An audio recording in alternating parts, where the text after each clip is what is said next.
That's my humble request, my lords. My lords, ஒரு ஊரோட வரைபடத்துல கூட இருளர்களுக்கு இடம் இல்ல. பல நூற்றாண்டுகளுக்கு முன்னாடி வில் வீரர்களா இருந்தவங்க இப்ப கொத்தடிமைகளா வாழ்றாங்க.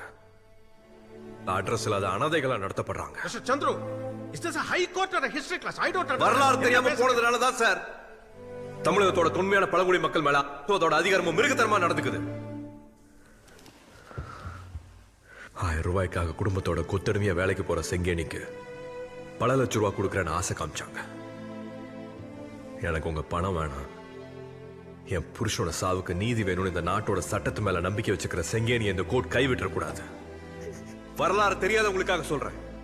கொடூரமா அடிச்சு கொல்லப்பட்ட புருஷனோட மரணத்துக்காக நீதி கேட்கிற இந்த பொண்ணு செங்கேணி தான் நம்ம கண்ணு முன்னாடி நிக்கிற கண்ணகி. இந்த ஆதரவற்ற பொண்ணு போட்டிருக்கிற வழக்கு தான் இன்னைய சிலப்பதிகாரம். அன்னைக்கு மாதிரி இன்னைக்கு நீதி தவறு புறமா இல்லையாங்கிறத இந்த கோர்ட் முடிவு பண்ண வேண்டிய நேரம் வந்தாச்சு.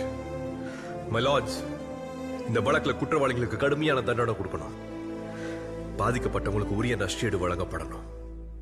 தலைமுறை தலைமுறையா வாழ்ற ஊர்ல ஒரு துண்டு இடம் கூட இல்லாம வாழ்ற இருளர்களோட வாழ்வுரிமையை நிலைநாட்டுற மாதிரி கணவனை இழந்த செங்கேணிக்கு ஊர் மையத்தில் ஒரு பட்டா வழங்கணும்னு நான் கேட்டுக்கிறேன். இது வெறும் லாக்அப் மரணத்துக்காக போடப்பட்ட ஒரு சாதாரண வழக்கு கிடையாது.